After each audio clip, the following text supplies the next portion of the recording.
Our next guest had international success with songs like Shout, Everybody Wants to Rule the World, and Sowing the Seeds of Love. Over a decade has passed since, and now Tears for Fears is making an unexpected return with a new album. The new album is called Everybody Loves a Happy Ending. Joining me now from Tears for Fears are Roland, Orzabal, and Kurt Smith. Welcome to the program. Thank you. An unexpected return, or was it bound to happen at some point anyway? Well, it was an option. Always an option, right? Always an option, and it just seemed, after 9 years of not talking to each other, it seemed like it was about time that maybe we got back on the horse. In the intervening period, you both pursued solo careers. Was there an aspect of that solo side of things that made you want to get back together? Well, I mean, I think the joy of doing solo work is obviously you have 100% control, but the pressures in that, meaning that, you know, you actually have to be in charge of everything, are definitely heavier. There's a certain comfort in having other people in the studio, that's for sure, yeah. Tell us, our audience, what we're going to hear musically. I think back to songs from the big chair, and I think of big melodies, big sounding music. What do we hear in this album? There are big melodies, but we certainly weren't going to get back together again and make a fragile, electronic, 80s sounding record. It's far more of a 70s and 60s sounding thing with very, very natural instruments and songwriting. The first song, Everybody Loves a Happy Ending, title track, starts off almost sounding a little Beatles-y once the lyrics started. Yeah, I mean, that's obviously one of many influences of ours. Again, when you sit down in a room to try and write songs when there's more than one person involved, and in that case there's three of us, there's myself and Roland and a guy called Charlton Pettus who co-wrote a lot of the album with us and co-produced it.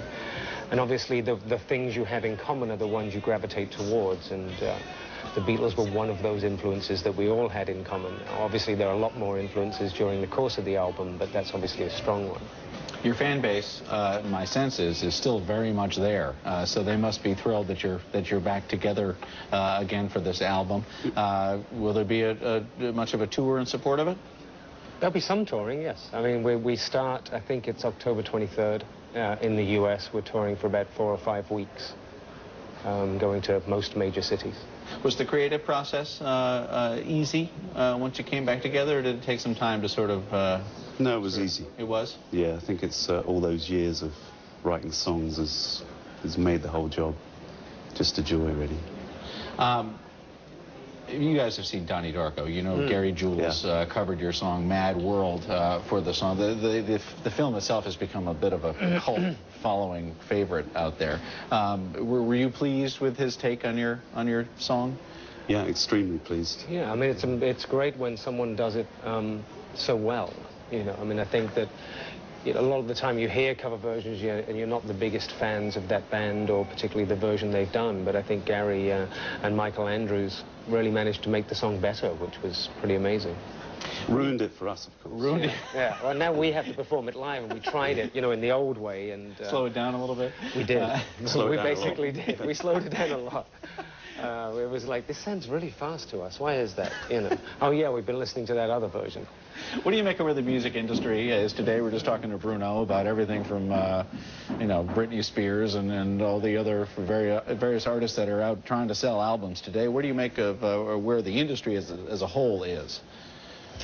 Well, I mean, it's a little tougher now because obviously conglomerates own more of the industry than they used to.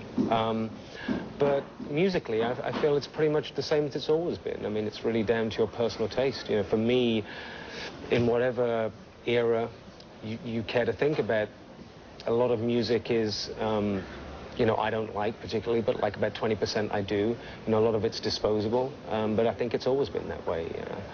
You know, I think that when we go and record as artists, I think we really don't think about anyone else making music or listening to other music particularly. I think you have to be kind of quite blinkered about it and just go about trying to make the best record you can at that point in time.